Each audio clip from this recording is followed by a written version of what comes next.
is be holy, just like the song kanina, but embrace discipline. Nakapin natin yung pagdidisiplina kung gusto natin maging banal tayo. Right? Right? So, ayan, before we go po sa ating topic, merong katanungan po dito kung gusto po niyo ibahagi. Yung mga karanasan niyo po, yung kayo po ay bata pa, or even now, na naranasan niyo sa inyong buhay na dinisiplina kayo. At ano po yung inyong natutunan?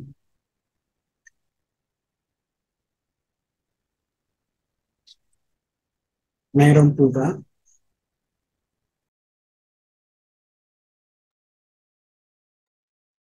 Sige, Matt.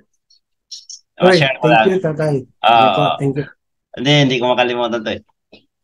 Nung bata pa kasi kami, talagang yung ama ko naman ay hindi naman ako sabi na pinalo. Pero ito mahalaga kasi sa akin to eh.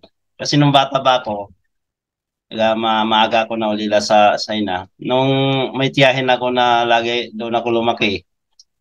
Nung, nung iniiwan niya ako sa papa ko kasi nasa kabilang isla, sumusunod ako sa kanya na hindi niya alam. Yung sumasakay na sila sa bangka, hindi niya alam na sumusunod ako. Malalim na. Di ko na kaya yung dagat. Mabuti nakita ko ni Papa. Talagang nilangoy ako. Iyak ako na iyak eh. Yun talaga yung sabi niya sa akin, huwag ka na sumunod kasi dito ka na lang sa akin. Doon ako kay Papa. Ayaw ko eh. Gusto ko doon sa tiyahin ko. Doon palaki sa akin. Kaya yung lesson noon, dapat nung lumaki na ako, naalala ko, oo nga pala, hindi pala tama yun. Kasi kung hindi ako nakita ni Papa, sigurado wala na ako. Kasi malulunod ako eh. Ay, sumusunod ako, dagat yung tinataha ko eh. Hindi pa ako gaano marunong lumangoy. Kaya yung pagdisiplina mahalaga talaga. At saka yung pagdisiplina minsan hindi kaagad natin nararamdaman o hindi kaagad natin na-appreciate kung tama yung kahalagahan ng pagdisiplina ng ama. Yan lang, Mark. Maraming salamat. Praise God, tatangkinante. So, yun, no? Akala natin, yung disiplina, minsan, nasabihan tayo ng magulang natin, parang ayaw natin sumunod. Pero behind that, there's a reason. Diba? Ayaw tayo magpahamak. At yun yung lesson sa kay Tatay Rinante, di ba? Wala na sana siya ngayon dito. Ano, ayan, thank you po, Tatay Rinante. Ayan, si Tatay Samson po.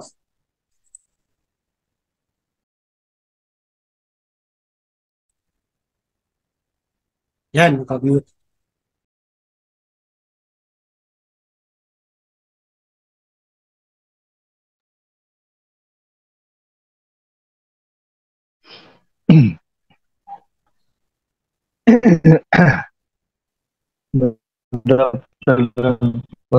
Sa lahat. Yes, good afternoon, Tatay.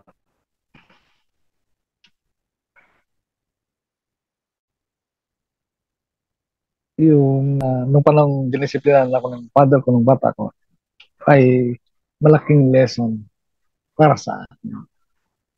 Otherwise, siguro napariwara ako eh.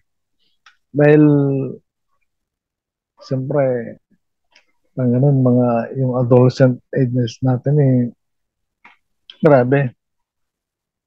Uh,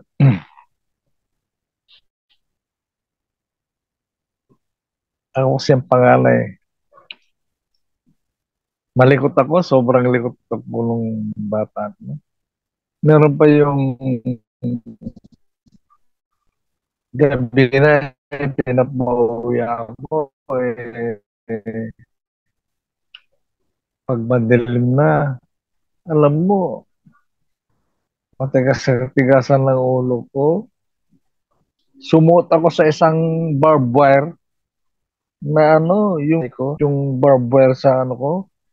Kung medyo babala ng konti, siguro nabulag na ako. Pangalawang nangyari sa buhay ko, yung yung naglalambitin kami sa isang multipurpose na sa school namin doon kasi no, ng elementary ako, ng grade 3 yata, grade 2. Naglalambitin na, kasi may mga ano eh, mga sa walang kisame kasi yun eh, pero may pagbibitinan ng mga kapitan ng kisame, yung mga kahoy. Naglalambitin kami doon. Eh, sumablay yung kamay ko. Nakabitaw ako. Siguro yung taas nun, eh, ang taas nung pagkahulog ko eh, mga 20 feet pagkahulog ko. Eh, nung bata ko kasi, siyempre, pag bata ka, ang tendency pag mahulog ka, yung kamay mo kasi, ano mo eh, yan ang unahin mo na, ano mo sa lupa. Bale, tong kamay ko to, bale talaga yung, as in eh, bale talaga, tong dalawang kamay ko. Kasi yan ang ninanong ko sa lupa eh. Yung pala, yung talagang, I thank God kasi talagang may purpose sa buhay ko. Yung pala pagkaganyan na bata ka at nabalian ka man ng buto, tutubo pala. Tutubo pala yung buto. Yun. Pero alam nyo, nung bata ko, albularyo lang gumamot sa akin yung pagkabali. Nilagyan ng, nilagyan ng, yung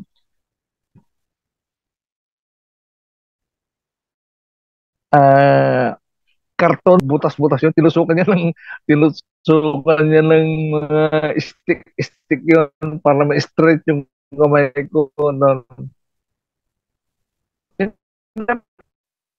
Painom lang niya ako. Hinahalo doon sa nung araw kasi syoktong ang ano eh. Yun, awa ng Diyos. At yun ang naging lesson ko kasi kung hindi ako, yung father ko kasi nung araw, pagka magkamali ka, meron pa yung ginawa niya eh. Grabe yung kasalanan ko. Isinupot niya ako sa sako, biniti niya ako sa punong kahoy. Yang hiya ako dahil yung dumadaan yung mga kaklase ko. Pero ano yun, sipon nun, tumino na ako nung gano'n na ginawa niyang father ko. At salamat sa Panginoon kasi talagang may plano sa buhay ko. Yung father ko na pagdisiplina sa akin. Otherwise, wala na tayo siguro, hindi na tayo magkakasama ngayon. Yun lang, yun lang, may share ko. Yes, tama. Amen. Thank you for sharing, Tatay Samson. So, yun nga, no? Halos talaga, pag bata pa tayo, ulit, ganyan. And out of curiosity din, minsan, diba? Bata pa tayo talaga, sa atin, parang nakakapagtaka sa atin. Kunya, mga bagay, parang, kasi nga, you are growing up, di ba? Yung curious yung mind natin, nagiging makulit tayo, ganyan. Katulad ng sabi ni tatay, no?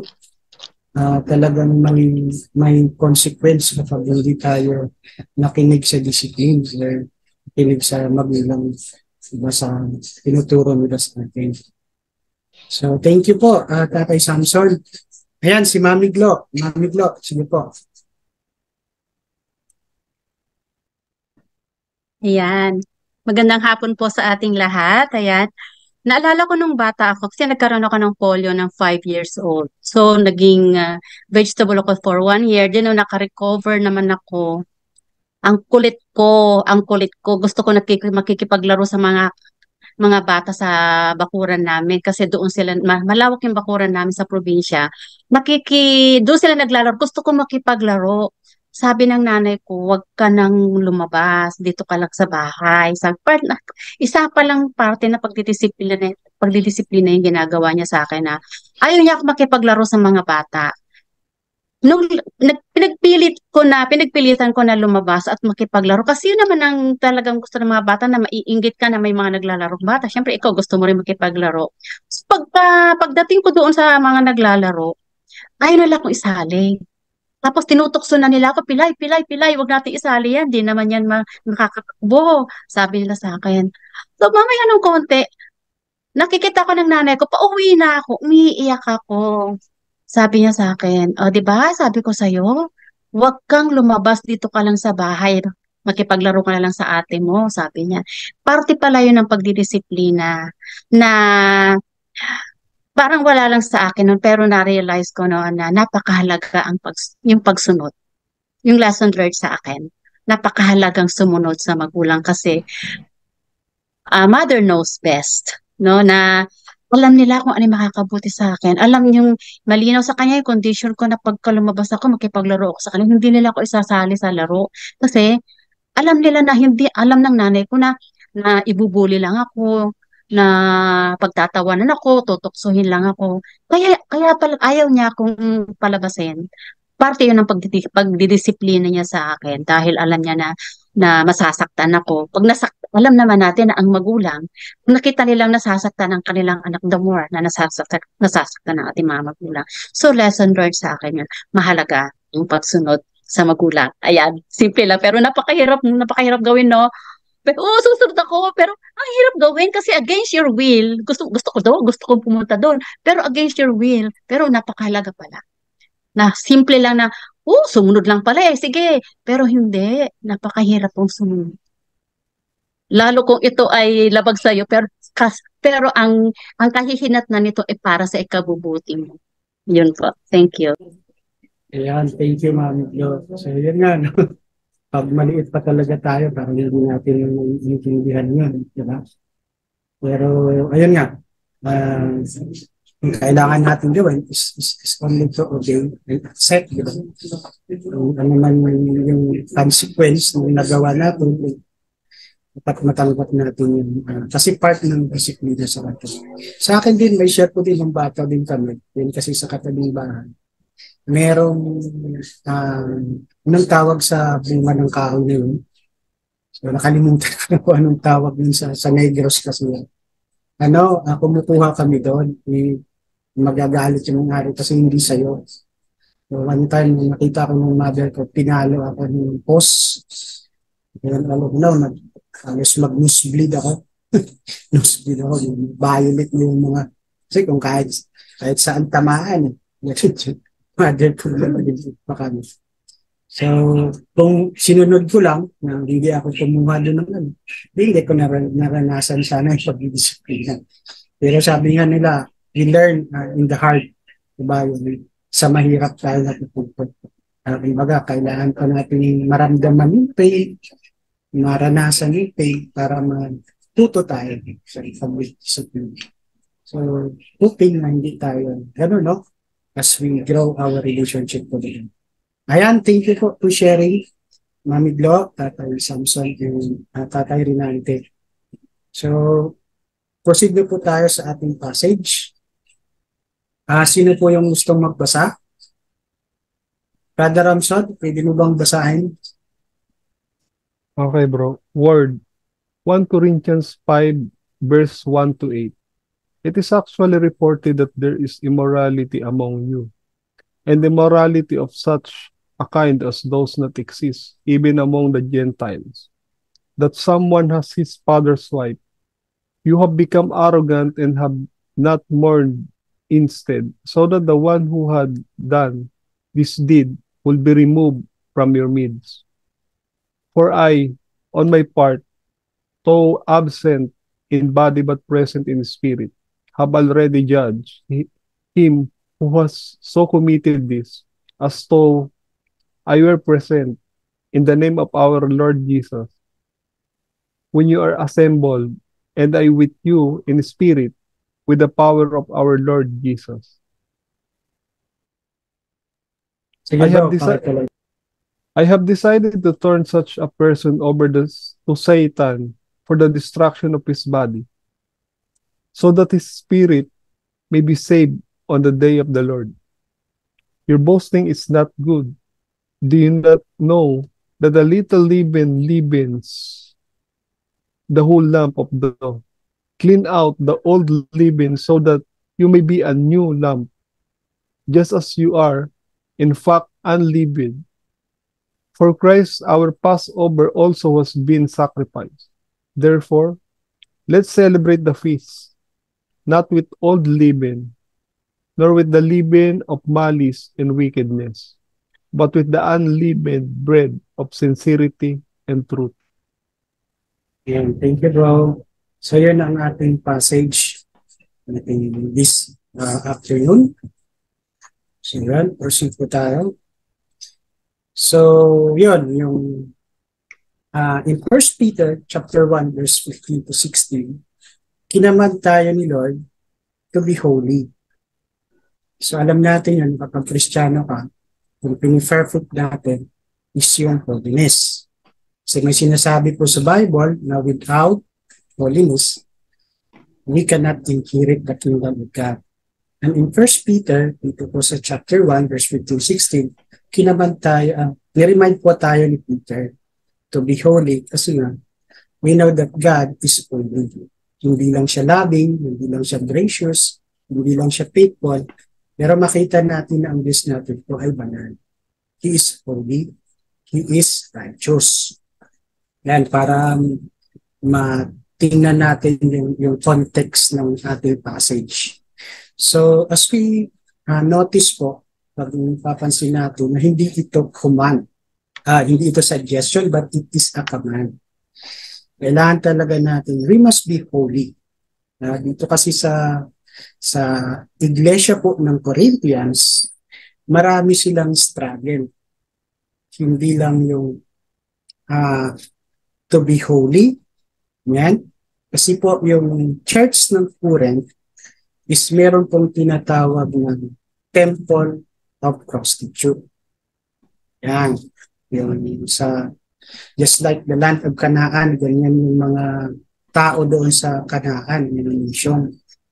They worship their God, ayun, mga prostitute nga sa temple ng God nila, sa mga Diyos sa iba. So dito, in-address po ni Paul in Corinthians na maraming nangyayaring mga nagiging cause ng division, may mga nangyayari na immorality sa kanilang church. So these are Christian. Imagine po, Kristiyano to. Tapos ganyan yung nangyayari. Nandyan po yung sexual immorality. Yan yung nangyayari. So itong sexual immorality, even the Gentiles dati, ay hindi nangyayari yan. Pero ito, tinatawag nila yung kanilang church, kanilang sariling Kristiyano, yet, ganun po ang nangyayari sa church nila. At sabi ko dito, yung father's wife, diba, may relationship sa kanilang anak. So grabe kung isipin natin, di ba? May term po dyan. May term po dyan, nakalimutan ko lang po. Yan. So, maintindihan natin, ano ba yung immorality? So yung immorality po, it came from the word, na Greek word, na porneia. Yan po yung pornography ngayon. Nowadays, it is called grabe, no? Parang sa makatuwid, this is carnal Christian. Although they have the Spirit, di ba? Meron tayong Holy Spirit. The moment we receive Jesus Christ as our Lord and Savior, meron tayong Spirit. Pero, ayun, this church is lumalakad sila sa flesh. That's why nangyayari to. So, we know that sex is designed by God in a beautiful thing. At ang sex po, design ng God in the context of marriage. Dapat ang mag-asawa ng dakitan. So, kapag outside na po, nangyayari yung sex is immorality. Okay? Ang beautiful po kasi ng mga sex in the context of marriage. Kaya nga yung pleasure, diba? Dinisign yan for beautiful thing, Lord. Pero dahil nangyayari na po is perverted. Magkakaroon na ng ibang kaisipan ng tao, diba? So, as we all know, we are familiar in this immorality na nangyayari, di ba? Sa church natin, nakakalungkot na kung sino pa yung mga leaders sa church. Walang exempted na in general kasi ano nito tinutukoy na rin, hindi lang in particular church. So dito, si Paul, in-address na po paano nila mabibigyan ng solusyon. Paano nila madidisiplina. Kasi nga, we need to be holy. Yung title ko natin doon, be holy and increase discipline. Okay? So, meron tayong 4. Inano ko na lang para madali natin matandaan. So, paano ba natin madisiplina yung mga tao sa church? Tulad natin ng mga nagpalataya sa isang church. So, first is to restore the sin. Kasi dito, ina-address ni Paul yung specific na kasalanan ng tao nito. So, ang dapat natin gawin is restore the sin.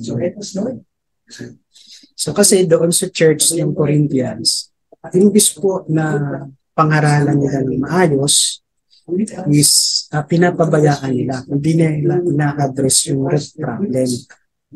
Imbis na magdalamhati sila, nagiging arrogante pa sila, kinukonsulti pa nila kung ano yun, nangyayari sa loob ng church nila.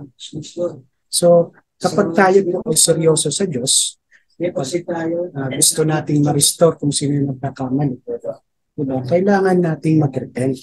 We need to repent, acknowledge natin, tanggapin natin ang ating pagkakamali. And we should be humble, matanggapin kung ano yung ating kasalanan before the eyes of the Lord para ma-restore natin yung sinner. Kaya nga po, we need to repent. Kailangan makita yun ng ating kapwa mananampalataya. Right? So, si Paul, hindi lang immorality ang nakita ni Paul. Nakita niya rin po church is greedy person. Nakita siya ng mga greedy person, idolater, verbally abuse, diba? Lasendo, habitual drunk, saka mga swindler, mga mandiganto, diba? Maraming ganyan po sa churches. Nagiging cause yan yung pagkasira ng isang church. So that, sabi dito sa verse 11 niya, not even to eat with such a person. Okay? So, dito po, ang pagiging holy, siyempre hindi makikita itong mga habitual drunk na to, verbal abuse. Okay? Sabi niya po ni Paul, dapat huwag tayong makisama sa mga tao. Iwasan natin. So, paano natin iwasan? Nasa loob tayo ng church. Nasa loob po tayo. Paano natin ito maiiwasan? So, kailangan nating tanggapin ang pagdisiplina ng Panginoon para ma-restore yung Panginoon. In Hebrews chapter 12, verse 5 to 6, sinabi niya po, you have been forgotten in the exhortation, which is addressed to the son. My son, do not regard lightly the discipline of the Lord, nor faint when you are punished by him. Whom the Lord loves, he disciplines, and he punishes every son from himself. So katulad ng mga testimony sa Panginoon, dinidisiplina tayo ng ating every son para sa ating kabutihan at hindi tayo mapahamak. Ganun din po sa bagay ng Diyos. Ang gusto ng Diyos, maunawaan natin ang kanyang pagdisiplina sa atin ay mapapabuti tayo. Kasi ang pinaka-ultimate ng Diyos sa atin ay maging banal tayo.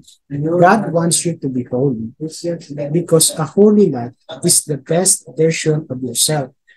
Ganun pala yun. Kasi doon, akala ko rin ang the best version of yourself, successful ka, blessed financially, maganda ang position mo, marami kang kotse, ganyan sa akin, best version. So, hindi pala, dapat holy yung life natin as Christian. At kapag ginawa natin to, If we do these things that are not aligned to what God wants us to do, it destroys us. Kapag hindi po natin sinunod ang command ng tumulad sa atin, mapapariwarapot ako. We will eventually destroy our bright future. Ang ganda po kasi ng future natin sa Diyos. Diba? The Bible is saying na glory to glory. We have eternal life. We have salvation. We have reward. Ang ganda po ng destiny natin. So kapag hindi natin tinanggap at niyakap yung pag-disiplina sa ating Panginoon, we will destroy our eternal future. This is why He disciplined us. Hindi para tayo ay parusahan, but because He loved us. And He wants us to He wants to redeem us. Maging redemptive ng Diyos. Ano ba yung pagiging redemptive ngayon? He wants to redirect our life so we can experience the fullness of God. Ganun pala yun. Kapag hindi pa sumusunod sa Diyos, tinanggap yung pag-disiplina ng Panginoon, we will not reach our full potential. Yun nga, yung the best version of yourself. Hindi natin marireach yun kapag hindi natin sinunod ang Diyos. Pag hindi natin tinanggap ang disiplina. Alam mo yung pinakamagandang character sa Bible, ginamit ni Lord, na talagang inaccept niya ang discipline, is King David. Diba si King David? Ang daming disiplina na kinamit niya, naranasan niya, pero he repent and he accept even the consequences. Tinanggap niya. And he reached his full potential, the fullness of life niya, diba? Namatay siya ng short, nagawa niya kung anong pinagawa sa kanya. Okay? So, katulad po ng mga magulang, minidisiplina nga nila ang kanilang mga anak kasi mahal nila ito. So, ganun din po, ginagamit din po ang Diyos ng pagdidisiplina para makuha yung atensyon ng ating puso. Okay? At saka pag dinisiplina talaga tayo, parang nag-retaliate tayo. Sa katotohanan po kasi ayaw natin mag-disiplina. Lalong-lalo na kapag sa church natin, pwedeng mataas yung position mo. Even sa gobyerno, even sa pamilya. No one of us, parang tinatanggap ng pagdidisiplina. Walang ganun sa kapag hindi niya naintindihan ang pagpapakumbaba sa Diyos. Yun po ang realidad po. So, paano po natin ma-restore? Paano nga ba? Ano yung practical application?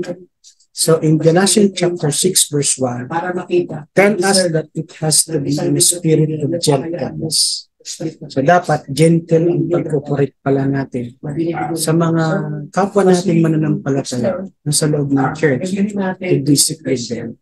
Sabi niya po dito, brothers and sisters, if a person is caught in any wrongdoing, who are spiritual are to restore such a person the spirit of gentleness. Each one look into yourself so that you are not tempted as well. So, kailangan gentle in spirit ka. Kasi pag hindi, is matutulad ka sa kinoperate mo or nire-rebuke mo or yung gusto ninyong i-restore. Be careful din po tayo. Kaya dapat gentle in spirit. So, ano ba yung pagiging gentle in spirit? Meron po dapat tayong gawin.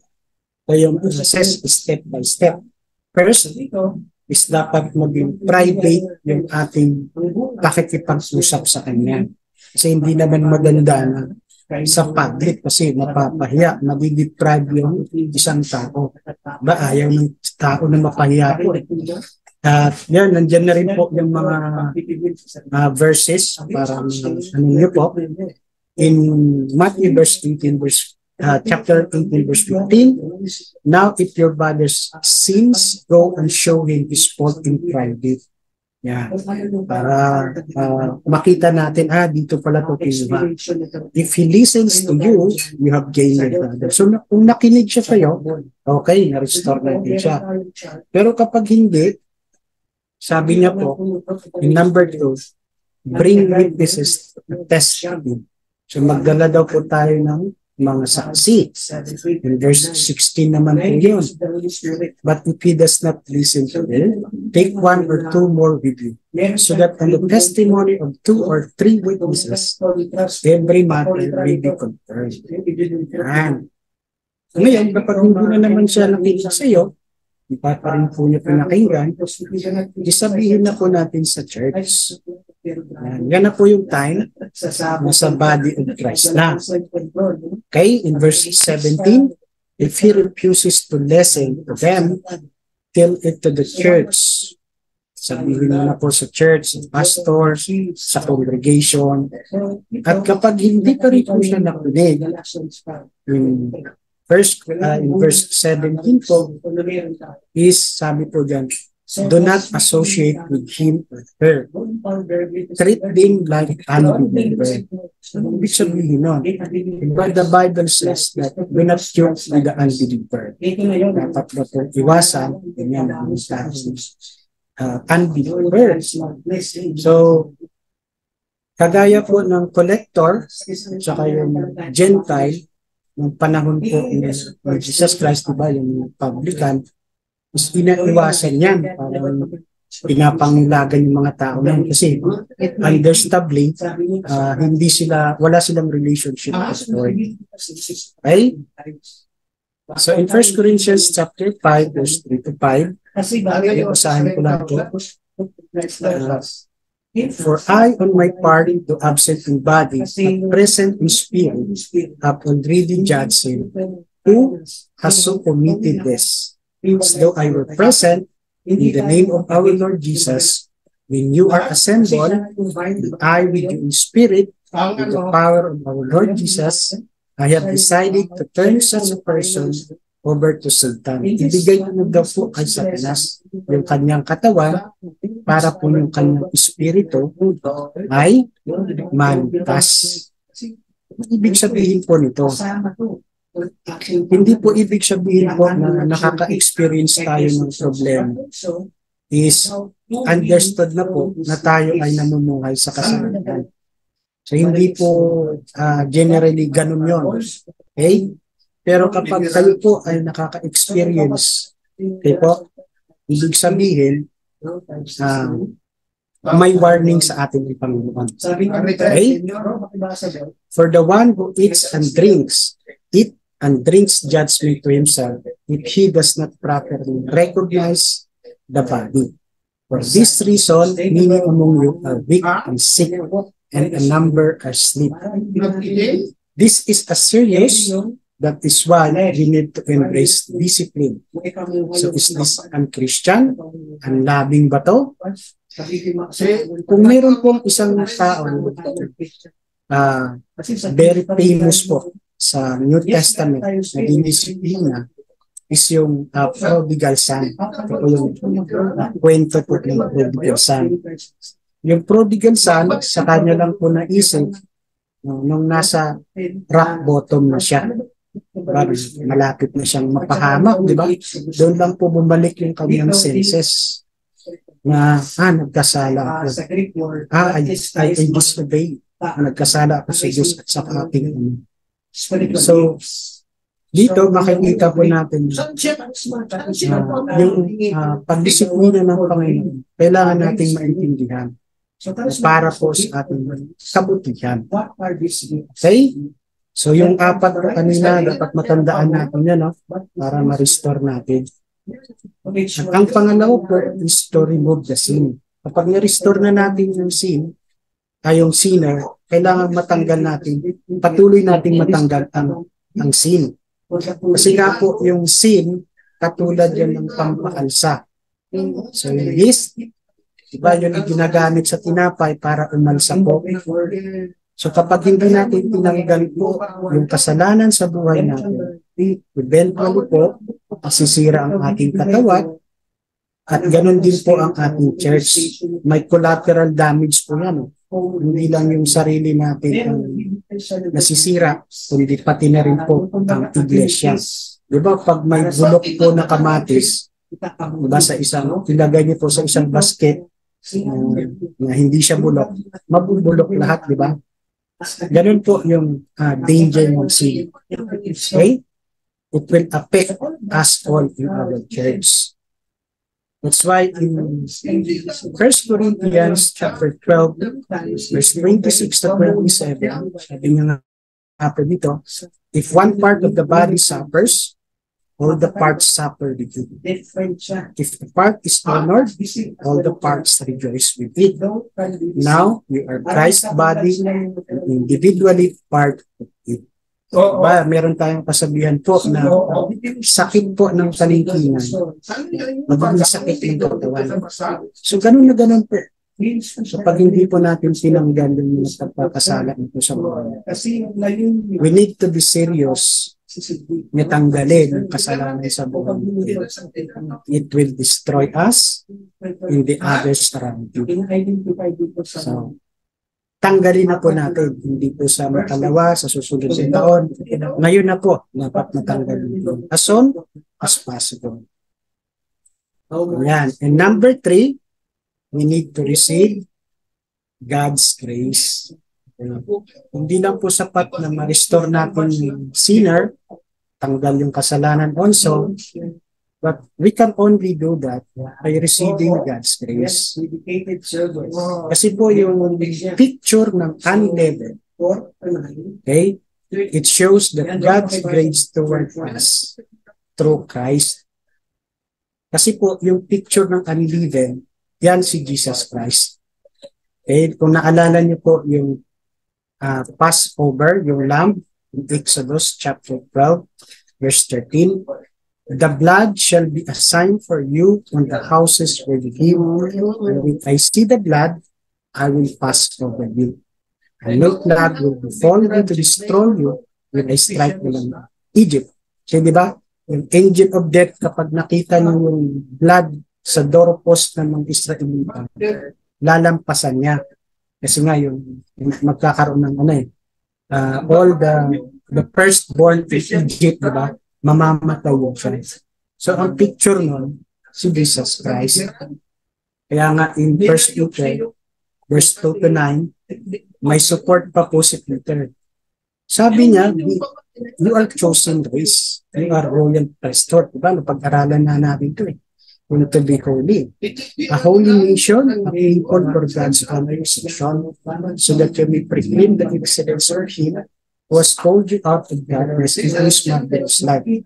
So, hindi lang natin na-appreciate yung mamuhay ng banal. Kasi may pinoproclaim tayo, yung pagiging banal ng Diyos, ng Diyos natin. Imagine you are a royal priesthood. You are a chosen race. Diba? You are a holy nation. People for God's own possession. Diba? Light and soul kasi tayo eh. Doon pa lang na ipoproclaim natin kung ano nature ng God natin. Ay nasusundan po, kailangan din po natin maintindihan na wala pong perfect church. Sabi ko nga, ang pini-perfect natin is yung holiness. Okay? Alam natin po na walang perfect church. Kahit saan kayo pumunta na church, ako, iba-iba na rin yung church na napunto po. Wala talagang perfect church. All of us is working in progress or progressive kasi sa atin ang walk natin with the Lord. And that's why we need to receive God's grace. Baga, receive God's grace na yan. Yung imperfectness ng church is we need to receive God's grace para maintindihan natin yun. Na okay, there is a reality in church na may mga struggle talaga nangyayari. Hindi lang immorality, hindi lang vices, kasi mga bibig natin, the way we talk, the way we act, diba? Kasama lahat yan. We also need each other for accountability. Kaya grateful tayo na sa mga accountability partner natin. Ano yung mga accountability partner natin? So pagkapag may D-group kayo, as mentioned ni Tata Rinaldi kanina, is yung D-group leader yung accountability niya. Sino ang leader niya? Or sa family, yung husband and wife, may accountability din yan. yung children at saka parents, yung accountability niyan. Ganun po. In short, ito yung mga tao na nag-open up ka, there is a covenant. Yung covenant from God. Yung ibang tao kasi parang ayaw nila ng accountability kasi kung yan, igagasip lang po, naitis lang po, diba, in secret, diba, yung pala kung ano nangyayari yan. Pero tayo, dapat tingnan natin yung sarili natin, yung honesty. So, yung accountability is ginawa natin yan not to judge other people, okay? But to help each other out of love. Kasi nga gusto natin maibalik sila sa dati nilang kalagayan. Na kung zealous sila sa Panginoon, yung na-realign sila, kailangan nila ng disiplina, dapat ang church nagtutulungan para ma-restore, para matuto yung tao nila, mabalik sa kapayapaan, sa pagmamahal ng Diyos. Hindi para i-judge sila, hindi para sa buti nga nangyari yun. Hindi, wala pong ganun sa bagay ng Diyos. Okay? That's why we need God's grace in order to do that. Okay? And lastly, okay, is to redeem the world. Okay? So si Paul kanina, sinabi niya na not those outside the church, but those from within. Kasi nga yung tinutukoy dito, yung body of Christ, yung mga nagkakasala sa loob ng church, hindi niya tinutukoy yung outside the church. He's talking about mga tao na nagsasabi, sila ay taga-sayo ni Jesus Christ o ng Diyos. In verse 9, para natin ma-review, I wrote to you in my letter not to associate with sexual immoral people. I did not all mean with the sexual immoral people of this world. Yeah, in general, sa world, or with the greedy and swindlers or with idolaters, for then we would have to leave the world. Kaya yan din po ang sinabi ni Jesus in John 17:15. I'm not asking you to take them out of the world, but to keep them away from the evil one. Kasi si Jesus Christ, nag-spend siya ng time sa mga unbelievers. Diba, yung mga pangangaral ng kanila, hindi naman sa mga talagang Hudyo na na nasa church. Outside ng diba, nag-spend time siya doon. So that is exactly also the picture for us. Na makita natin yung big picture. Yan ang big picture. Is to redeem the world. Sabi nga, we can change the world, but we cannot save the world.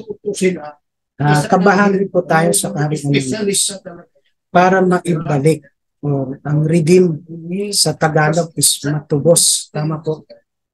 Diba yung redeemer from the word redeemer. Matubos sila. Maibalik sila sa original plan ng ating. Kasi tayo po ang ilaw at asin ng mundo.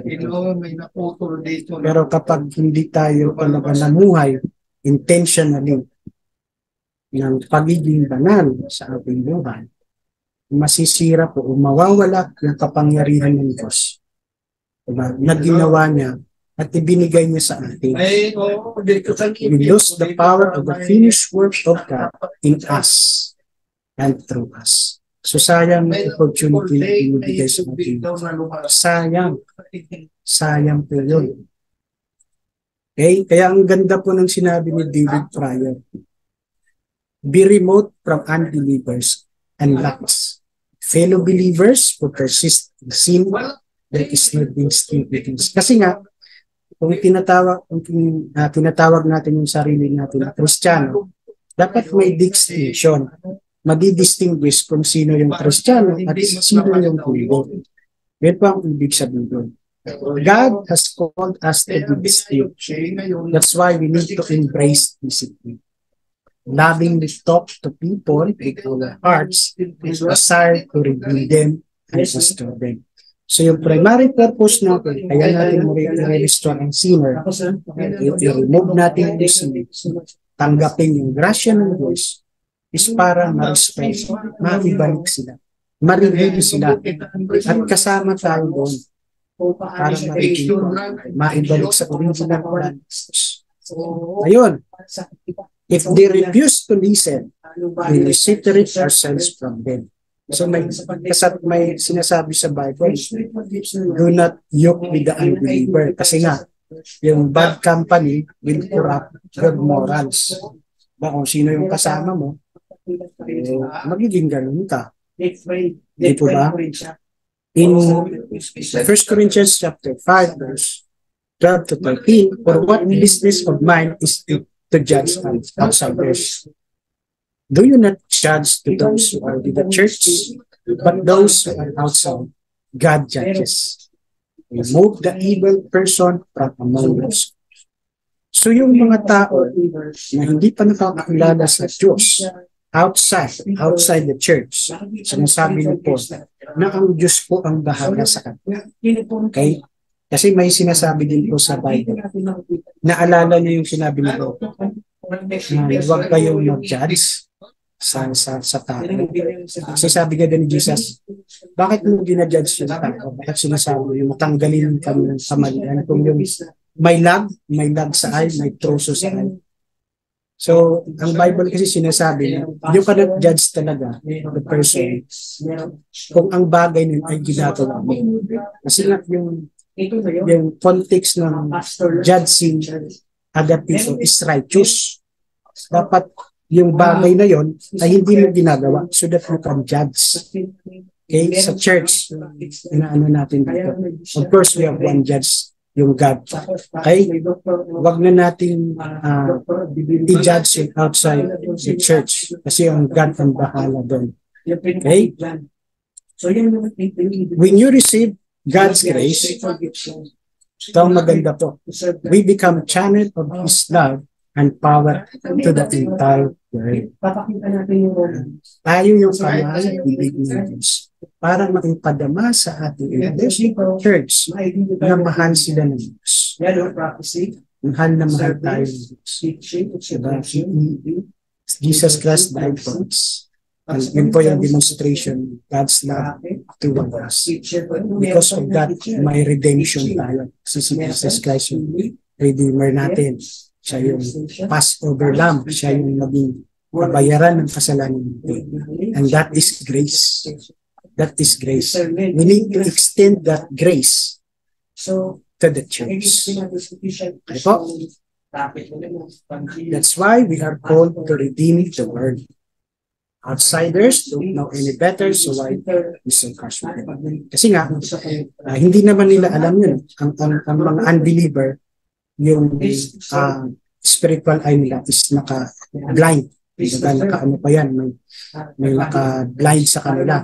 So, dapat, wag natin i-force, ganyan, na sila ay makakilala sa Panginoon, na-review, sila, leave it to God, surrender it to God. Pag-pray natin na makilala natin si God. Ang tanging gagawin natin is let's be strict among ourselves. Dapat tingnan natin yung sarili natin. Tingnan natin yung church natin. Okay? God will judge people without looking. Ang Diyos, department ng God yun. Okay? So the person pointed to earlier was eventually restored to the church. So yung ina-address doon ni Paul na tao, may immorality na ginagawa, eventually, he restored. Na-restore po ang tao nito kasi sinunod nila yung sinabi ni Paul. Paano natin malalaman? In verse 6, okay, chapter 2 ng Corinthians, 2 Corinthians, sufficient for such a person is this punishment which was imposed by the majority. So that on the other hand, you should rather forgive and comfort him. Otherwise, such a person might be overwhelmed by excessive sorrow. Therefore, I urge you to reaffirm your love. So sa pagkukurit ng tao, kaya nga sinabi natin kanina, we must be gentle in spirit. Huwag tayong maging harsh sa kanila. Kasi pag sobra naman, baka ma-deprive yung tao, magkaroon ng excessive sorrow, Hindi yata ako mahal ng ka-church ko eh. Kasi bakit ganito, ganito. Dapat hindi nila ma-feel yun. Ang ma-feel nila, yung love. Speak the truth in love. Listen to them. Gentle tayo kasi kasama din po sa fruit of the Holy Spirit is yung gentleness, patience, but above all, will love. Okay? Though love is needed, but always done in gentleness. Gentleness yan. Mahalaga, ginagawa natin for gentleness to that.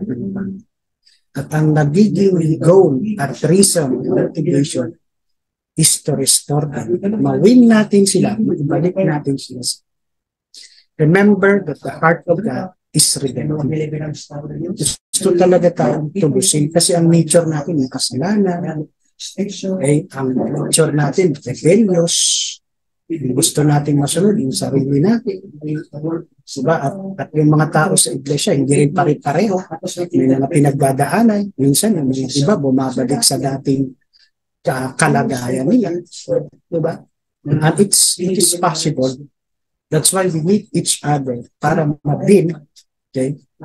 Para magtulungan, ma-address po ang mga ganitong problema. At maghari ang pagmamahal ng Diyos sa atin. At nang sa ganun po, ang pagiging banal ay unti-unti nating matutunan at kusang lalabas sa ating kapatid. Okay? So, we need to be holy at tanggapin natin pag-disiplina sa atin ng Panginoon. Kasi ang gusto niya ay ang ating kabutihan, and through that obedience, may experience natin ang ganap, laking natin. You will never know, di ba, kung ano yung mga blessings kapag sumunod ka sa Diyos, pag tinanggap mo ang disiplina ng Diyos. Napakabuti po at mapagmahal ang ating Diyos. Gusto niya tayong disiplinahin. Sabi nga po, before we end, let me end with this statement. Kapag po hindi kayo dinisiplina ng Diyos, o mas tamang sabihin, hindi nyo nararanasan ang pagdisiplina, ay kayo po ay matakot. Bakit po natakot kayo? Kasi baka hindi kayo anak ng Diyos. Okay? Sige po.